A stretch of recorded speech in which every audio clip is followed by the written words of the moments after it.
The Tale of Lost Time. Once upon a time, there lived a little girl in this world. She had pink ribbons on her thin braids, balls, jump ropes, and beautiful dolls. She lived together with her time. Time was warm and soft. You could touch it with your hands, hug it, and kiss it. It was bright, fluffy, and kind, and there was always plenty of it. So they lived together, played, sang, splashed barefoot in puddles, watched birds, and they were happy and joyful together. Gradually, the little girl grew up, turned into an adult, and her time grew up too, because now she could do many things by herself, without bothering or troubling others. She managed herself and her time, and time obeyed its mistress and helped her in everything. This continued until an old friend of the girl came to visit them. They hugged, kissed, and went to the kitchen. The big girls drank tea with sweet pastries, ate delicious candies, and of course chatted about all sorts of things that could only be interesting to girls.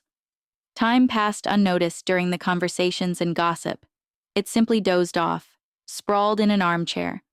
Twilight descended upon the city, street lamps lit up, and the friend was already getting ready to go home when suddenly the girl unexpectedly suggested, "Let's go somewhere tomorrow, maybe to the movies?"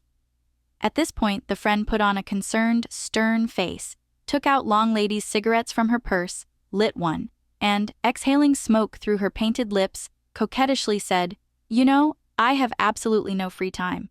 She smoked elegantly and told the girl about how hard her life was, how difficult it was for her to manage everything, that her whole week was occupied with absolutely urgent matters. She talked, and the girl, mouth agape, listened to her, admired her, and was a little envious. It seemed to her that it was so cool when you literally don't have time for anything, when everyone is just waiting for you to have a free minute, because it means only one thing, that you are indispensable in this world. Finally, the friend finished complaining, got up from the table, and casually fixing her hair, headed for the door. The girl trudged after her. She felt like a useless idler. And the friend, having dressed, patted her on the shoulder and smiled condescendingly. "Bye, take care, friend. I'll call you when I have time." The girl slammed the door and went back to the kitchen. It smelled of expensive perfume and smoke. On the table stood an unfinished cup of tea and a forgotten pack of cigarettes.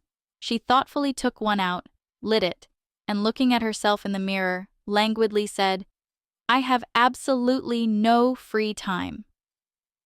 Her time woke up and restlessly stirred in the armchair. "What do you mean, no time? Here I am, completely free." But the girl didn't even look at it. For a whole hour she enthusiastically told herself about the affairs she had suddenly invented. It was new, interesting, mysterious, and very grown-up. Time tried for a long time to draw attention to itself, tugged at the girl's sleeve, blew in her ear, jumped in front of her and waved its hands. But when it became clear that it was simply not seen or not wanted to be seen, it took offense.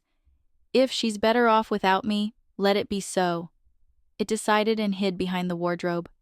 Now the girl began a different life, unlike the previous one, a life without free time.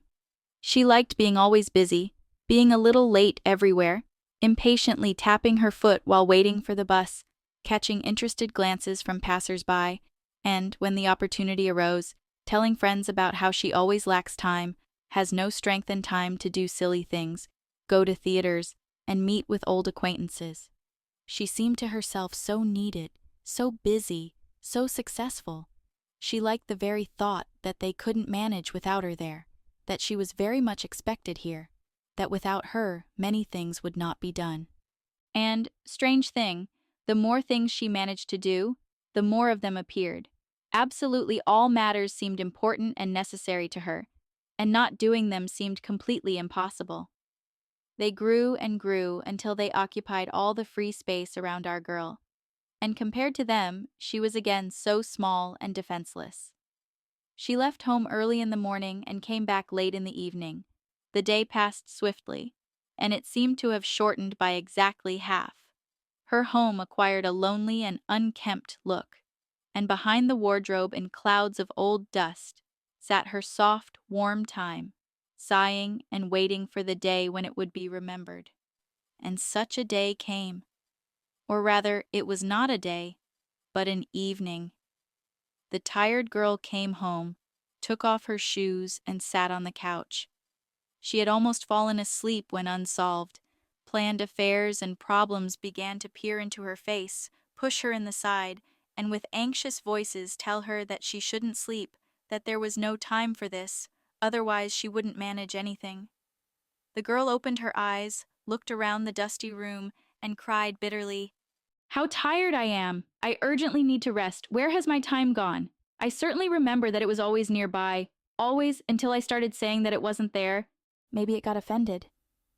The girl began to look into all corners and call for it. "Time, dear, come back to me. I will never offend you again. I will never say that you don't exist. I will love you, cherish you, and we will be as good together as before." Then Time peeked out from behind the dusty wardrobe. "I'm here. Can you see me now?" "I see you," the girl rejoiced. "Of course, I see. Now I certainly have enough time to finish my tea, take a bath, watch a movie, read a book, and also—" "Stop. Stop chattering. Speak slowly and calmly, or else my head starts to buzz like a copper kettle, and even I begin to think that I won't be enough for all your affairs. Don't plan too much at once. Don't invent unnecessary things. For now, let's go have some tea, and we'll see from there. Maybe you'll just want to sleep, or maybe you'll want to be silent and think. I'm here, next to you. You have time for everything. You don't need to rush me. You just need to live in harmony with yourself, with me, with those around you, and enjoy every minute lived, because your life consists of these minutes." They drank tea with jam, chatted about everything, looked at snowflakes on the window, which were sticking to the glass in the hope that someone would have enough time to see and appreciate their unearthly beauty.